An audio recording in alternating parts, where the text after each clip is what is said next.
Good morning, ladies and gentlemen, and welcome to the Scott Stedman podcast. So thank you so much for joining us. And I got an email this morning saying that we have officially hit 10,000 downloads total for the Scott Stedman podcast. So to all of you listeners, thank you so much for listening. I definitely appreciate it. And especially that's quite a milestone because I had to switch podcast servers, I think sometime last year. So the fact that this was a new server that had everything was down to zero, and within a year we've already hit 10,000 downloads, I think that's great. And I owe all that success to my co-host Micah Current. Micah, how do you feel about me saying that? Humbled. And also from our guest speaker today, Trey Oldham. Hey Trey, how are you? Hey, bud. How's it going, man? Hang on. Trey, Trey's only done one other episode. I think I've done every other episode except for last week's. But Trey just brings that presence that just says, man, I want to listen to Scott Stedman podcast. Actually, even if it's for 1 second, I want to listen to it to count to the 10,000 downloads. We were actually only up to like 1,500, 1,600 episodes downloaded. And then when Trey came on, it went up to like 9,000. Right. Yeah. So I almost have to check. I almost have to check the stats again because it was very low. So I was surprised I got that email. So I want to know if there's like another episode, like our church communication episode that got like over 4,000 downloads and plays. Like, was there another one? Maybe it was the Church of God Affirmed Part 1 and Part 2 that really boosted our number. Yeah, I glad to be back. I think it's great that we're getting 10,000. We've hit 10,000, and wow, what a milestone! We're almost up to 200 episodes too, right? Yeah, we're going to hit 200 episodes pretty soon. We're in the 180s now, so we'll be pretty soon. We'll be hitting the 200. Almost at 2,000 episodes. Like, oh dear Lord, 200 episodes. The year was 2047. Right. Oh wow, Captain's log. If I'm still doing podcasts in the year 2047, then man, that's going to be great. So anyway, Stories Gone Wild. Trey, since this would be your second Stories Gone Wild, do you have one for us?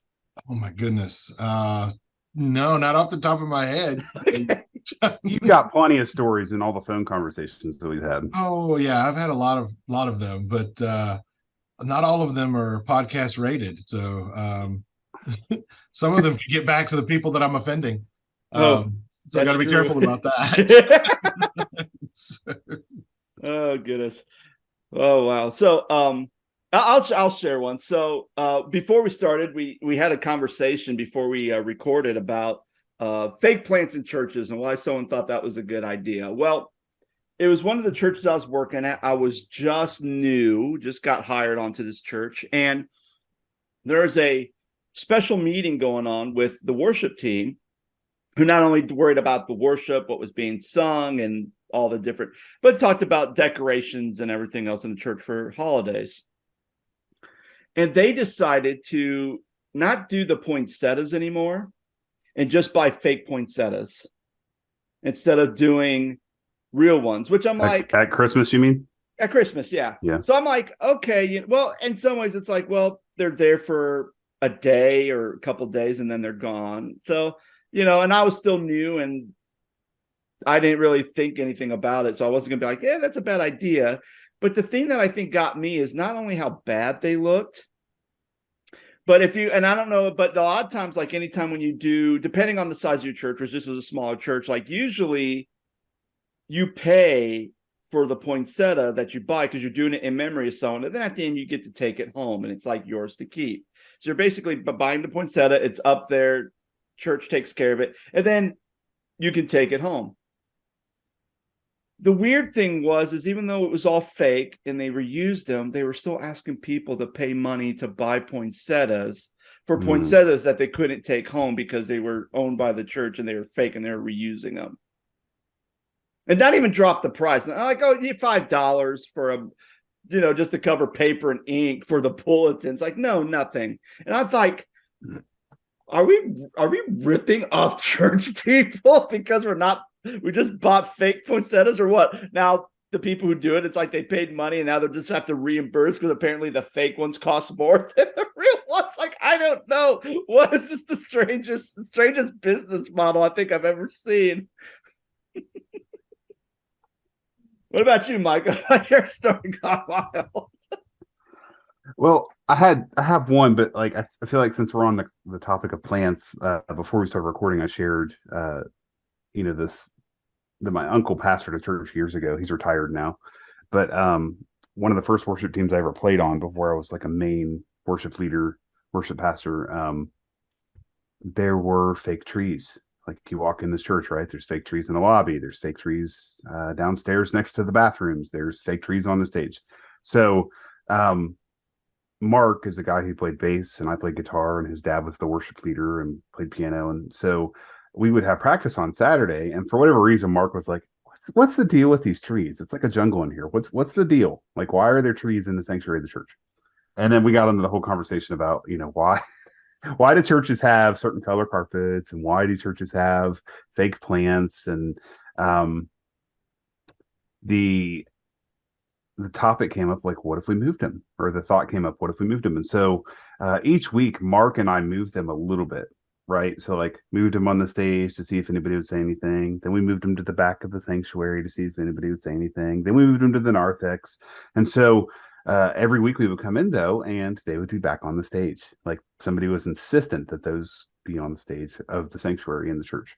So I also shared with you all before we start recording that like the church had a parsonage, which was right next door to the church, which my uncle and his wife, my aunt, had their own property, their own house. So they didn't use the parsonage as their own home. The church rented it out, subleased it, and used that as extra income for the church. So there was a garage that was not attached to the house, parsonage house. And Mark and I was like, well, we'll just put it in the garage. Surely they'll never find it in the garage.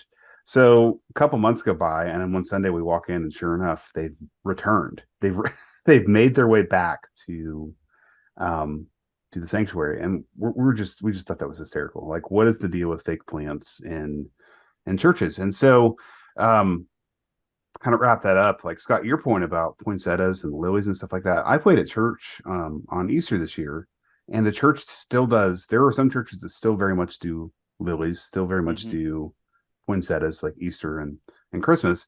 And I played drums for that service, and I'm like, man, like my allergies were killing me. And I don't think that they didn't have the air conditioning on or anything. And Trey, you're from the South, so you need air conditioning anyway. And so like I can't imagine how hot it would be and how potent those things would be. People were passing out and they're wondering why. Well, you've got lilies everywhere, and people have seasonal allergies. But yeah, I just don't know what the deal is with fake plants in churches. Do either of you know like what the dealio is? Because like, well, at one time I do remember like in one of the churches my dad pastored when I was really, really young, they did flowers every week, and they were real. So there was a local flower shop with, in town, and somebody would donate money to make that happen. And I remember picking up the flowers, and they would put them on the communion table before church every week. And it got to be really expensive. So eventually they stopped. So maybe that's why that, a lot of churches adopted that model with fake plants. I think it's cost. And in the last church I pastored at, they always had like flowers on the front, and they're plastic. And it was one of the things that they always would do is like, for example, like springtime, they would take the bulbs off because they would just pop them off and put like spring colors on it. Then when it became the 4th, red, white, and blue, and then it became Christmas, they always would change it up, which I guess in some ways it's very easy. And the fact of the matter is that you could also store them, and you don't have to worry about, I mean, if the church that had all the trees in there, I guess if they were just live trees and potted plants, eventually the leaves would fall off, right? Someone would have to be responsible to water and make sure they didn't die, because you don't want to walk through a church and see dead trees. You'd probably be like, oh, is this a sign for what the culture of this church is like? Well, and not that my dad's going to listen to this. He's not going to be your 10,001th download.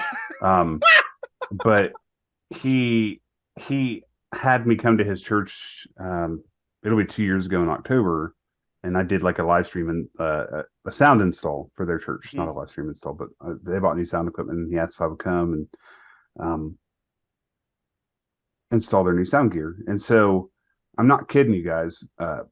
I was looking for like an extension cord or something related to the sound install, And my wife's downstairs in the church, and there's a room. And my wife's like, "You've got to see this room." And I was like, "Oh no, what is it?" There's a room dedicated to fake plants and decorations for the stage and the sanctuary. And I'll send you a picture. I'll send you guys a picture. My wife has pictures. Oh gosh. But it's like we have a shed with all that stuff here in our church. No. See, no. and that's the room. Like if you do a jungle themed VBS, the kids that are not behaving go find a tiger. You shove them in that room, and they're just stuck in there wandering through the jungle until they find the tiger that's not there. Find a tiger yet? Oh, still stay in that room, kid. Yeah. So it took me about two or 3 months to get rid of the two plastic ficus trees on the stage here at this church when I got here. And I still finally, it took 5 years before I was allowed to get rid of them. But they didn't want to see them thrown in the trash can. And I was like, what do you mean? So that I had to put them on Facebook Marketplace. And I sold them for like $5. So just weird stuff, man. Yeah. Totally get it. So yes. That was my story's gone wild. So what are we talking about today, Scott? Because I could talk about church idiosyncrasies all day. Oh my! Well, we may start more of that. But anyway, so a couple weeks ago, the Church of God has been on had their General Assembly, which General Assembly is the big meeting where all pastors from all over the world, from the Church of God, come together to have a time of worship, have a time of relationship building, and also have a time to make any changes to the overall governance of the church nationally. So, Micah, you were watching digitally, the General Assembly digitally, and Trey, you were actually in Tampa. So we're just going to kind of talk a little bit about just kind of your guys' experience and kind of, especially for, I know Micah and we've talked a lot about, I think our last episode or 2 episodes ago, because we did a throwback episode last week. But Micah, you kind of talked about, if people aren't going, is it because of cost? And especially now with live stream and everything else, like, doesn't even make sense to book blocks in a very fancy hotel and have a big ballroom and spend all that money to have a General Assembly if not many people are coming. Because at least it seemed like for me on the outside, it just seemed like they were heavily pushing it towards the last couple months.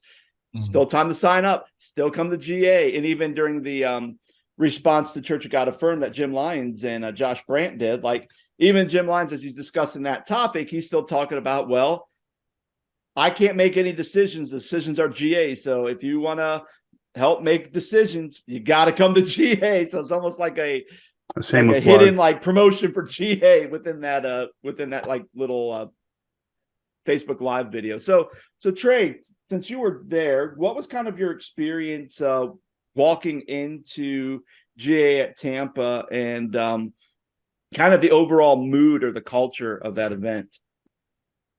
I think there were some mixed moods in the room, but I think in large part everyone was aware of the Chaga Firm conversations, and I think everyone was a little on edge that it was going to rear up, and so I felt like, especially once we started getting into the business of the GA, I felt like that argumentative spirit didn't leave, and so almost every motion that came before, there were people who stood up and definitely had something to say about it. And that's not always the case. I know typically in a standard General Assembly, we may have 3 or 4 motions on the table. We had 10 this year.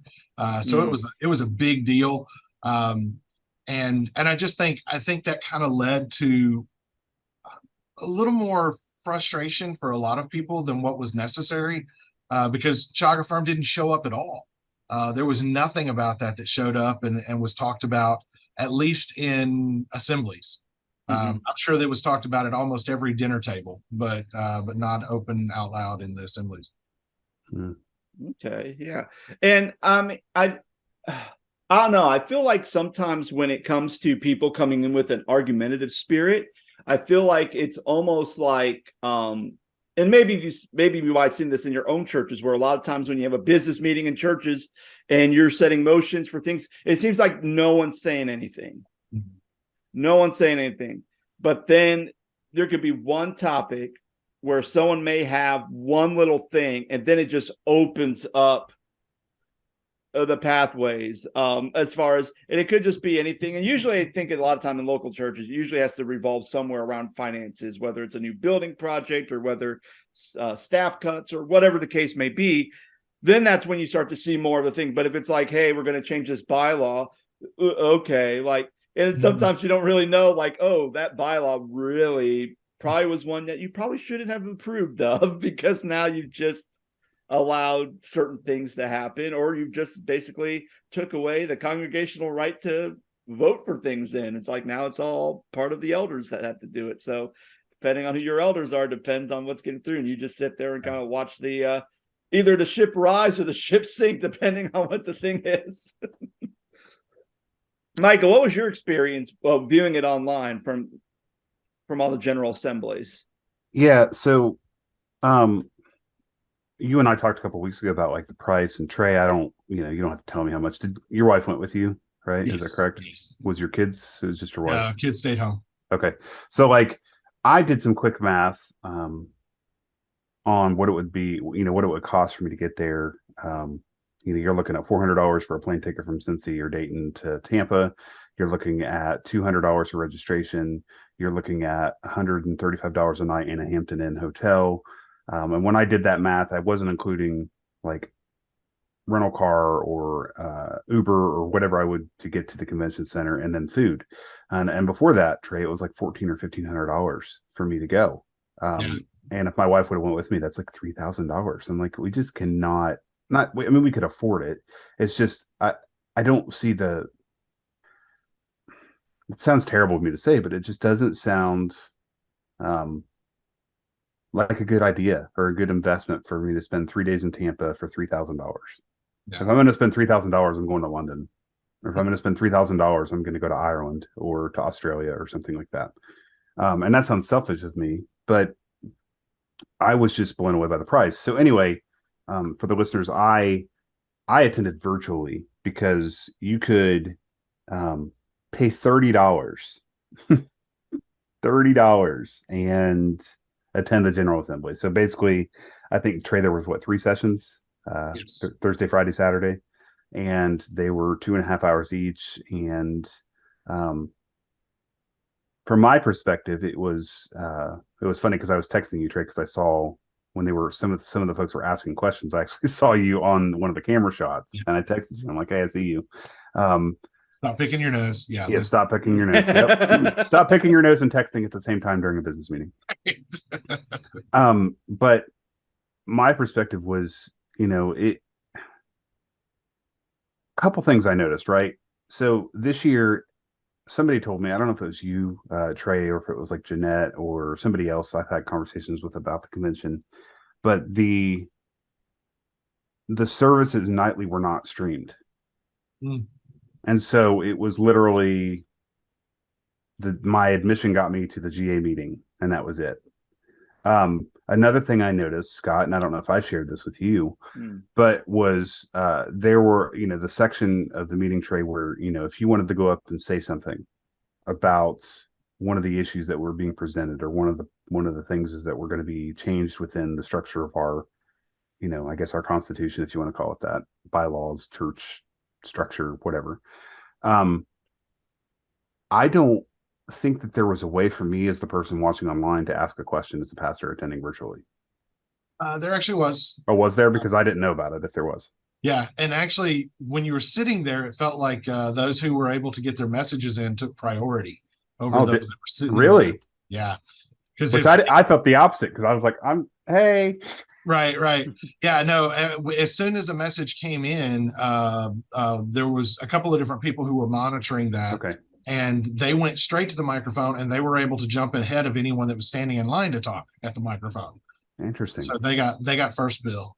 But it didn't feel like it was said over on the stream. It didn't. Yeah, I don't know if it was or not. They did. Well, I didn't realize that you could do that, one, and then two. If it was, if like you're saying, well, you were there, so I'm not saying you're a liar or anything, but like you were there. So like my thought is like they didn't really address it on the stream. If you know what I mean, like if Scott had a question and he asked online, what is the church's stance on foot washing? They didn't address that And to I the said it that online. angrily too. They didn't say it on the stream, Trey. They just said, I didn't see that. It was just like all I saw on the stream from the stream's perspective was Trey got up to the microphone and asked a question. Yeah. Or Scott got up to the microphone and asked a question. Yeah. So and to your credit in believing that and seeing that, first day there wasn't a single question from online, so there may not have been anything there. okay. Second day there were only like 2 comments that Ben stood up and shared, but the third day there were a ton. Okay. So yeah, maybe they solved that as they went along. Okay. Yeah. Blows me away that we're into this how many years and people still struggle with this technology and doing things virtually and but from my perspective, man, I didn't attend the third day because honestly I forgot about it, and I was just like, by the second day I had enough, to be honest with you. Like I just thought that there was a little bit of tension, Trey, as you were saying, and it just was making me uncomfortable as a viewer watching online. And for somebody who wasn't in the room and really couldn't say anything and didn't feel like they had a voice, not in an anger, I wasn't angry about that, but like I chose to stay home. I chose to be here. I had to work and do other things. But it was, you could probably speak about, I was texting you about it, but towards the end of day 2, there was a little bit more tension in the room. And then, like, obviously, like you said, for day 3, it really ramped up. So what was your experience like in the room for the GA portions? Because I've heard nothing but good things about worship and the actual main sessions and the speakers and things like that. Yeah, I mean, the worship stuff was phenomenal. I really enjoyed those 5 services that we got to do that. The breakout sessions were really good. I thought they had some great options this year, just learning about different ministries and missions within the Church of God. In the GA, though, I think everybody kind of took a sigh of relief in the first day when they look at the agenda and they're like, okay, thank God we're not going to deal with anything heavily controversial. And in that first day, there was only one motion, and you kind of mentioned this, Scott, earlier. When you go into the business meetings, they'll throw out stuff that may be incredibly significant, but because it's not controversial, nobody ever says anything. And so the first amendment that they proposed was actually some verbiage change to our bylaws. They were non-transformative. It was actually just bending it to what we're already doing. They had not been updated since we moved to a biennial GA instead of an annual GA. And so there's nothing significant that was in there, but no one spoke up. So then on the second day, when all of a sudden we start getting these motions that have been put forth by the Joint Equity Task Force, which is a task force that was set up a couple of years ago while we were in Denver to kind of identify do we have blind spots, especially in our credentialing process, where minorities, females don't have equal, billing, don't have equal say in their processes. And it was funny because we were honestly and truly, we were probably at a 90 to 95% passage rate on each of those motions until they asked us to put money to it.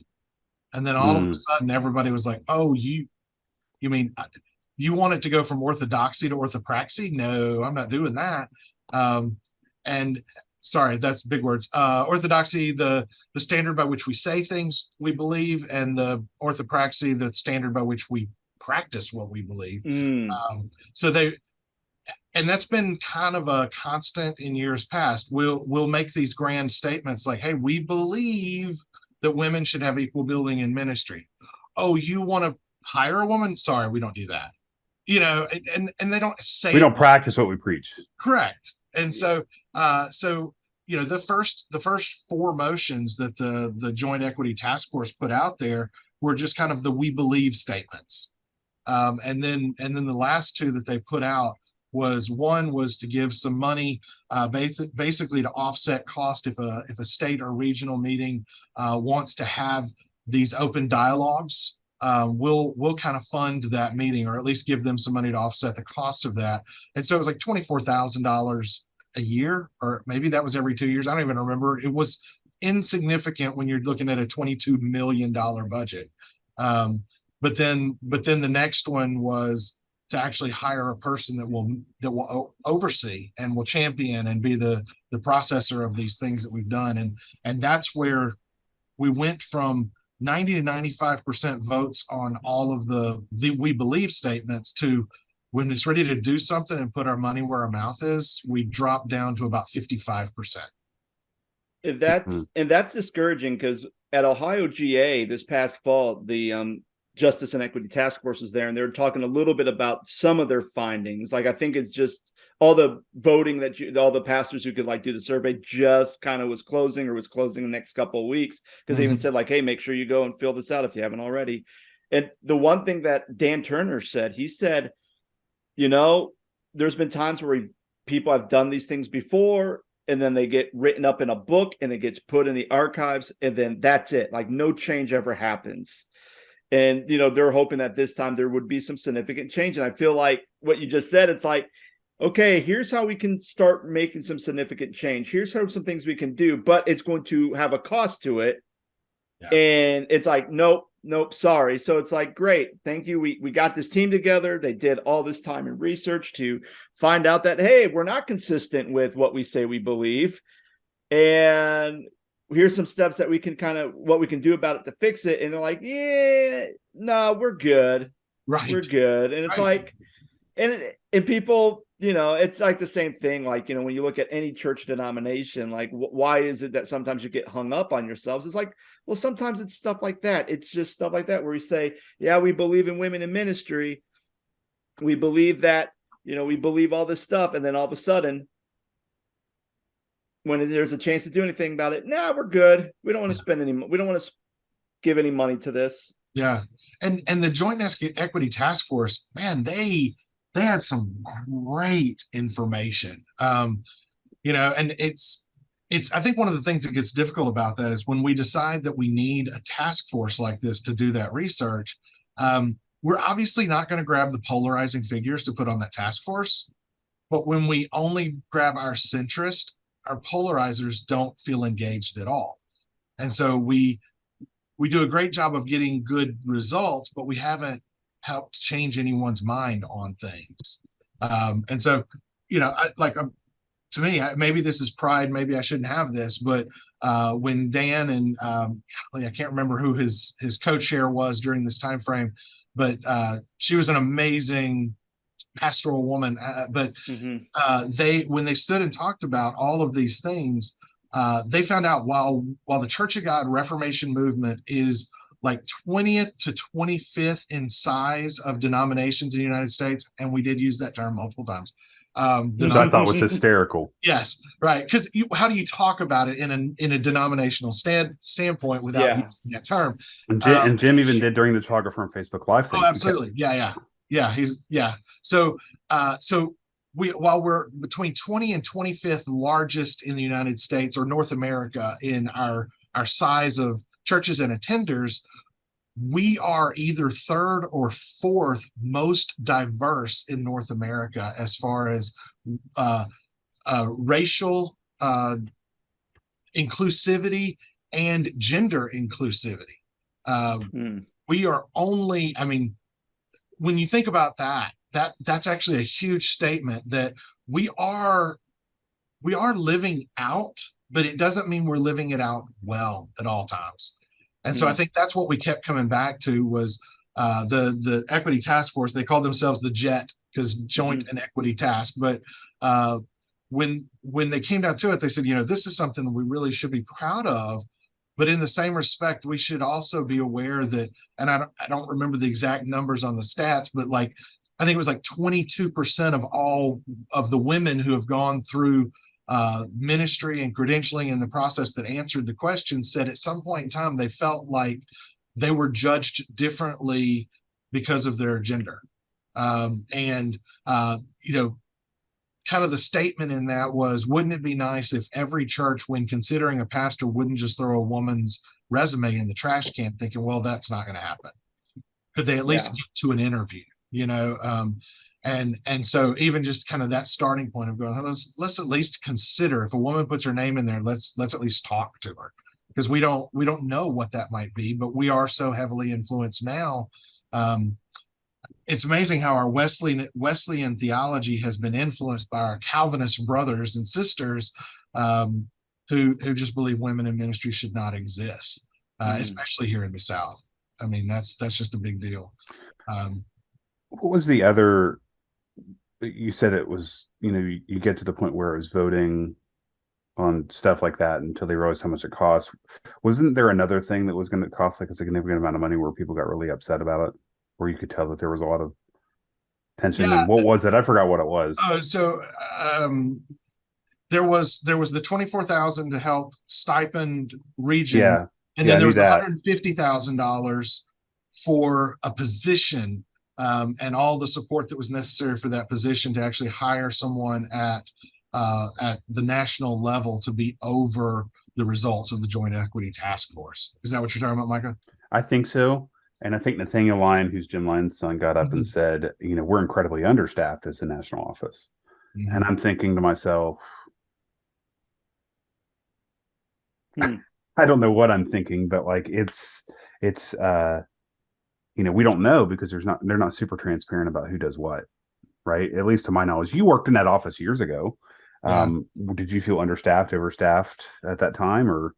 Always felt understaffed. Okay. Well, let me rephrase that. All right. So when I worked there,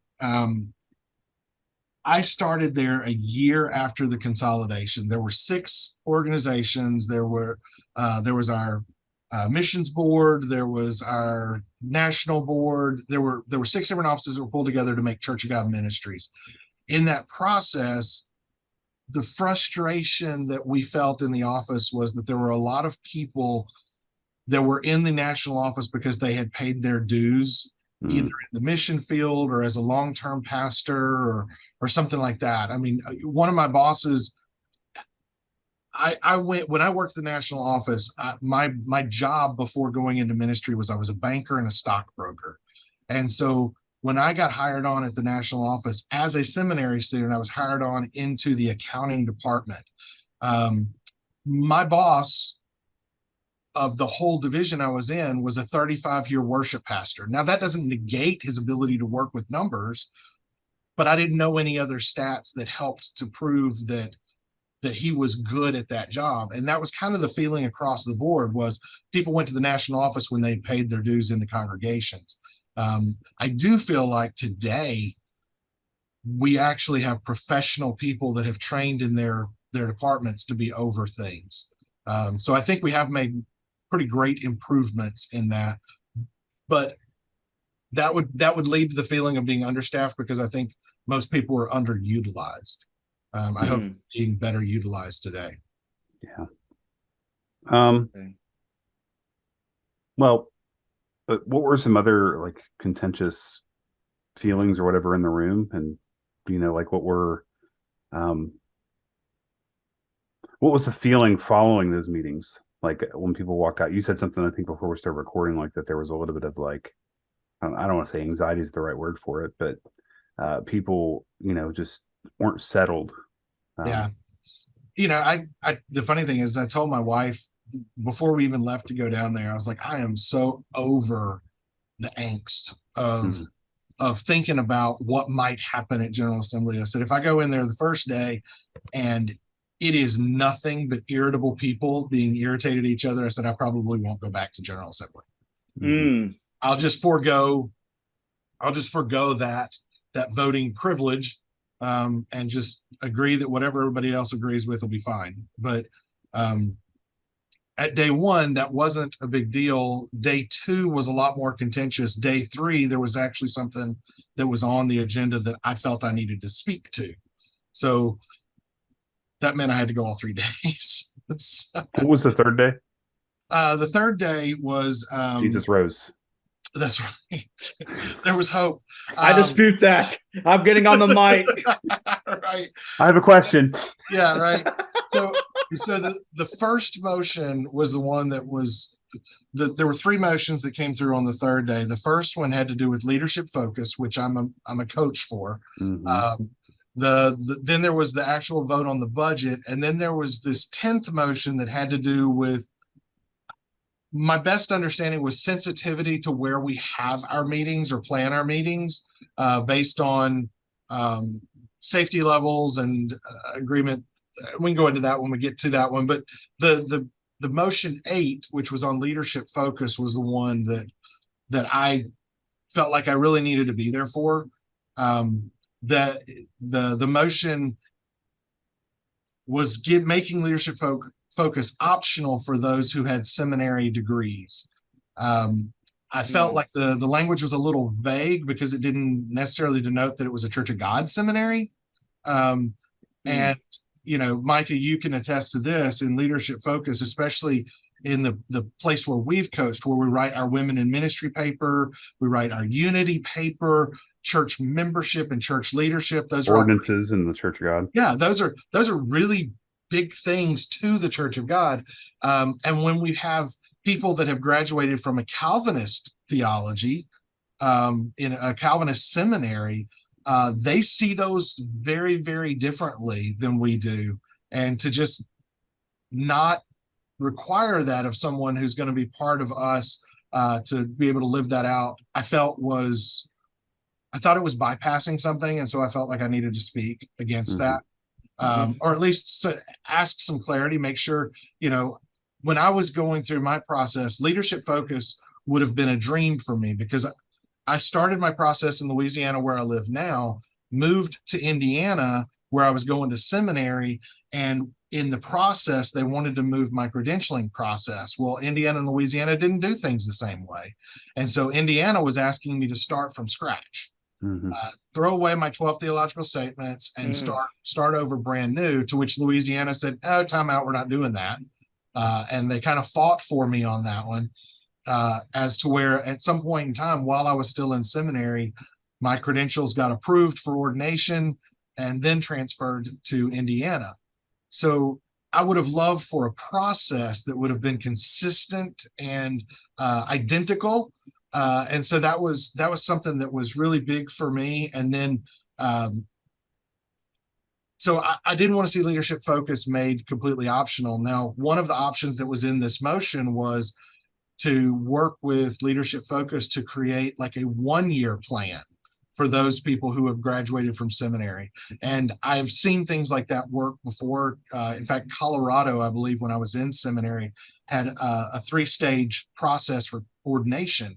If you came in off the street and you wanted to be Church of God ordained, it was a 3-year process. If you had gone to one of our universities and got a Christian ministries degree of some brand, that would shorten it to a 2-year. If you'd gone to a seminary of the Church of God, which there's only one, the School of Theology in Anderson, that shrunk it down to a 1-year process.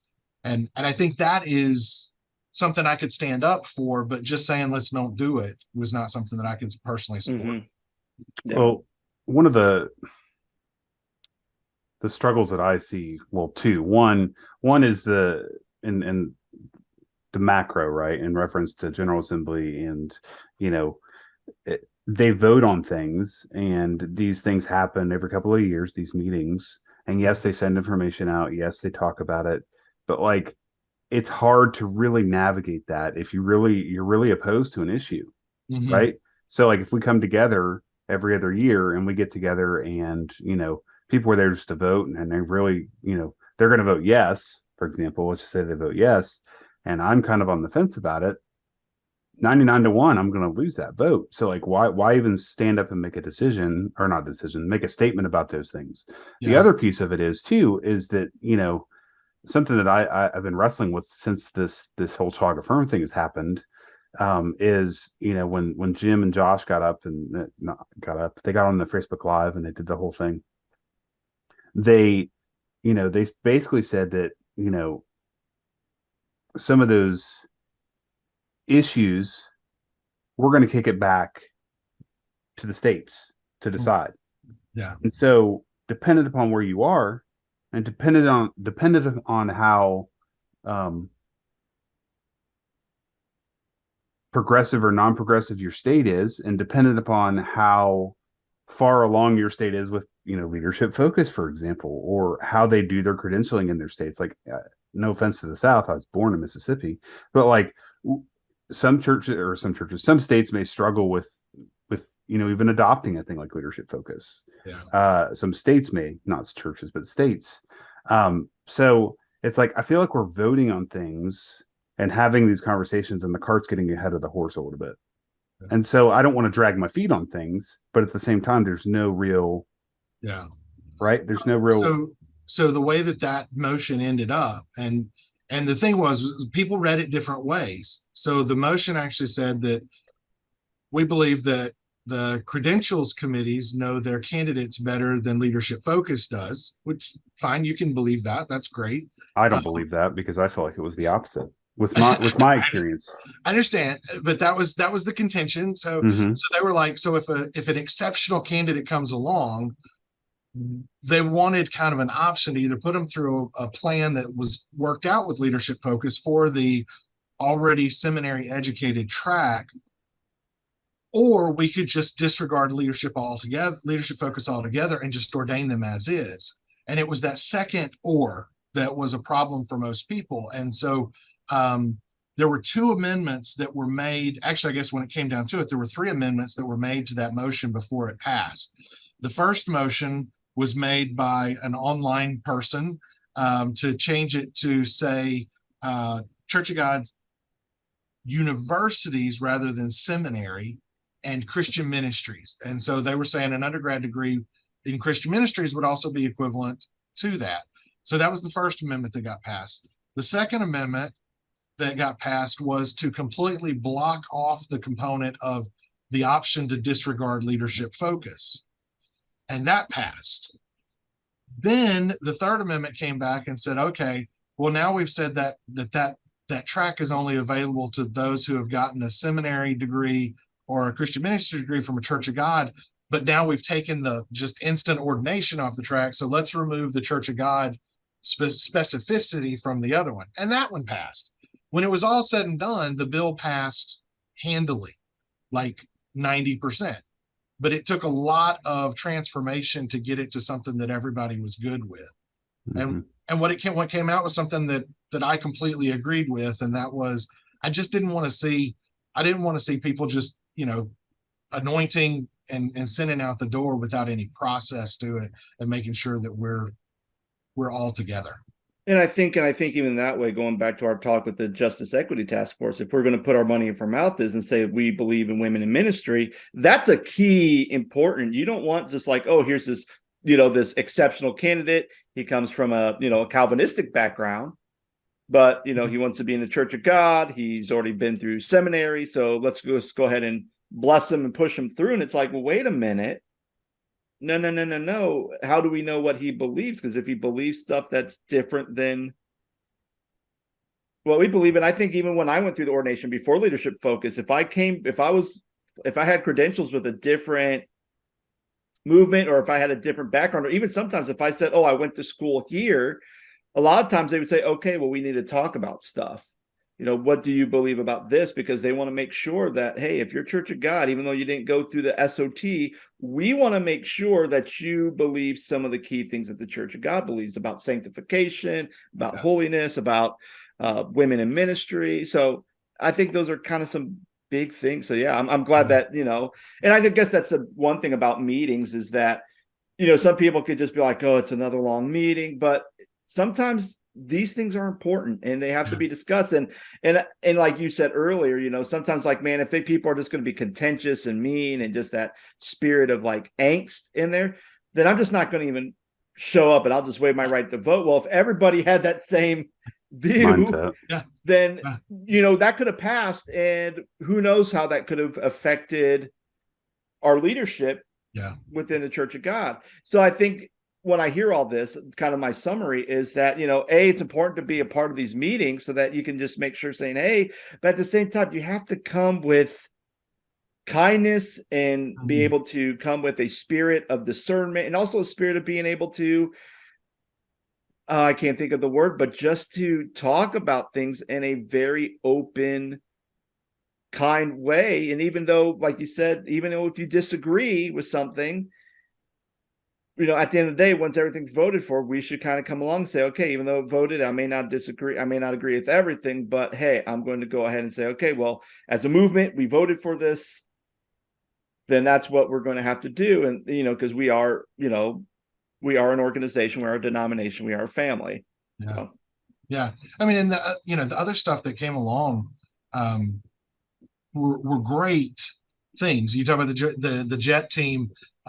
They one of the bills, one of the motions was let's have annually, in order to lift up our belief in women in ministry, let's have a Preach Her Sunday, where we encourage every church in the Church of God movement to have a female pastor in the pulpit that Sunday. Great, awesome. The only conversation that happened around that was, do we actually have enough women pastors to do that? To the response being, well, yes, we do, and I hope that's a problem. So that was a piece of it. The other thing was, we're people of the Holy Spirit, so let's make sure that our Pentecost Sunday is a big deal. And there was almost no conversation around that, except it was like, yeah, let's do that. Let's go for sure. And so one of the cool things, Micah, you didn't get to be there and hear this, but as a leadership focused coach, I must have heard a dozen times that leadership focus is the single most unifying piece of paper in all of Church of God. And it is a miracle that we finally have something.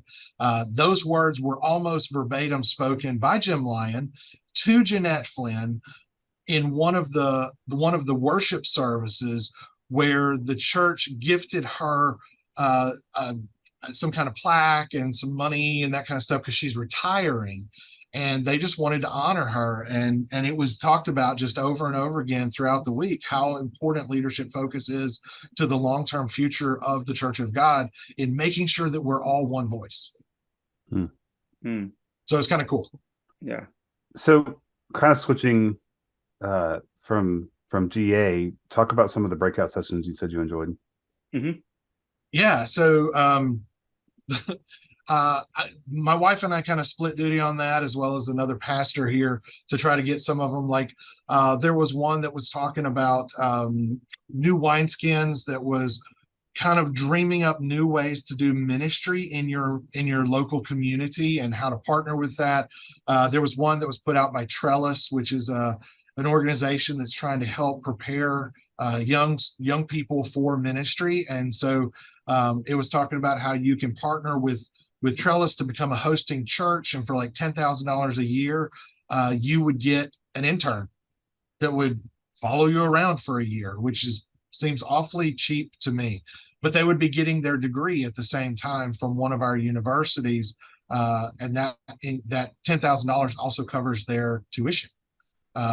So there was a little bit of cost to them for the education side, but there was that. I also went to a credentials meeting that was actually really good, to kind of help clarify that we are indeed all working towards the same track.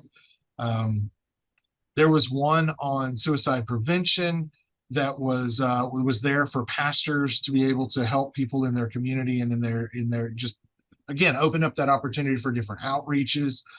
And then several things put on by our missionaries.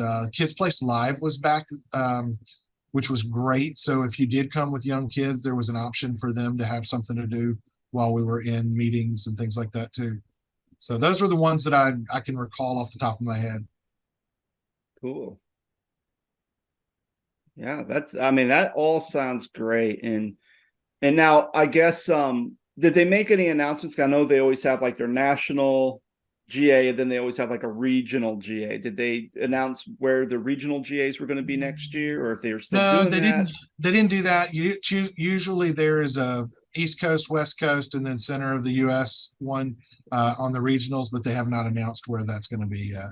Okay. And they also did not announce where 2025 was going to be.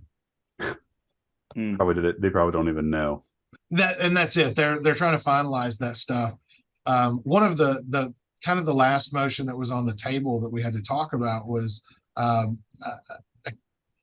convention and conference venues and trying to be sensitive to what's going on. But most of those contracts, and this was the only motion that got voted no.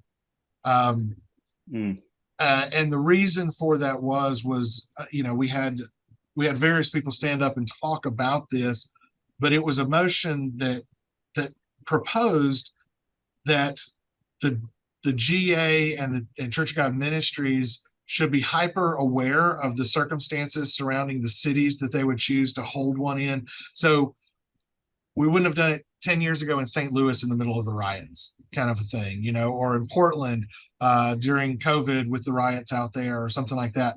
But the problem that kept being brought up in that amendment or in that motion was most of this stuff has been being worked on for multiple years, and there is a financial cost to Church of God Ministries to back out on a signed commitment to be at one of those places. In fact, the question got asked, if we were to cancel Tampa last month, what would that have cost us? And off the top was $500,000 to cancel the venue. We would have been in a contract, we would have been in breach of the contract, and so where would that money come from? And so it turned out to be voted down. The bill was voted down, but it was still just kind of a hard topic. That sounds like a weird motion to, I mean, if I'm going to be honest, because how do you plan that? How do you be hyper aware? And even if something like that happened, like, I don't know, maybe I'm too much of a renegade, but if there was something going on within the city, Micah's laughing, if there's something like that that's like highly controversial that's happening in the city that you're doing a GA, and you have a bunch of pastors who are there to be leaders, to have worship, and Jim, even for this one, he kept talking about the movement of the Spirit, and I don't know if that's like what he believed, or that's just kind of piggybacking off the Asbury revival and just that whole Spirit thing. Then maybe being there could help do something with the situation, whether you're in the thick of it or it's just kind of here's a worship event and the Spirit's moving and it's just kind of pouring out to settle the mindset and the hearts of people who may be rioting or whatever contentious issue may be. So and I mean, that is a huge financial thing, just to back out and cancel something like, I mean, so I'm glad that got voted no. Yeah. Well, and I feel like it was weird it was a motion in the first place. Yeah. Well, and I think it got mentioned because just about a month ago, the NAACP put out a travel advisory warning for any African American going to the state of Florida because of some of the DeSantis stuff that's been said and done and things like that. And there were a couple of people that stood up and said, I actually know people who didn't come because of that. They would have, they're attending online, so it's not that they missed, but that was an issue of it. But it really, when it came down to it, it came back to the fact that people were like, the first guy that stood up and talked to that basically said, this whole convention has been about being the light in the darkness. So why would we not go to a place that is very dark in hopes of bringing some light to it? Absolutely. So I think it almost sound like there's a lot of, I mean, like you said, like there was like 10 motions. So that's a lot to talk about, which is probably why there's 3 days and had 3 GAs to discuss it. You couldn't just do it in one day, I guess. It had been a long meeting. Gosh, I couldn't even imagine being in a meeting where you had to go through 10 proposals. Oh yeah, I mean, this 7.5 hours of, it really bowled a little bit over 8 hours time frame over the 3 days of working through this stuff. Wow. Yeah. All right. Well, Trey, thank you so much for sharing your experience, and you too, Micah, from your online experience. This is great. And, and I think this is what goes back to what Jim said, in that church cog affirm that, hey, if you want to see things happen within the movement, and if you don't like what's happening and you don't show up to GA, then, don't just stand there and be all like, I mean, I guess you could complain about it. You probably will anyway. But if you want to see change, you have to go to these things. And I mean, so I guess in the way, did you feel like the money that you invested into going to GA, do you feel like it was worth it from what you were able to get out of going to a General Assembly in person? I do, and to kind of address the cost on that. I know the purpose in going to every other year was so that churches could save for 2 years to afford to be able to send their pastor to a Yeah. bigger event. But I also know church budgets don't typically work that way, and so yes, Micah, to go back to your original question, I blew my entire $2,000 budget on conventions to go this year and spent more out of my own pocket and out of my different budget areas. But I do feel like the connection, um, I don't know how much time we got, but, I was able to connect with some old friends that are in missions. Friends of mine, Dan and Christy Kim, that I went to seminary with, are in Budapest, Hungary, which is they live 2 hours away from the Ukraine border. Since the Russian invasion began, they have had pastors and pastors' families in their home, and they live with a travel canopy on top of their minivan that already has clothes in it, and they don't let their van get below a half tank of gas ever, because if something happens, they have to leave immediately.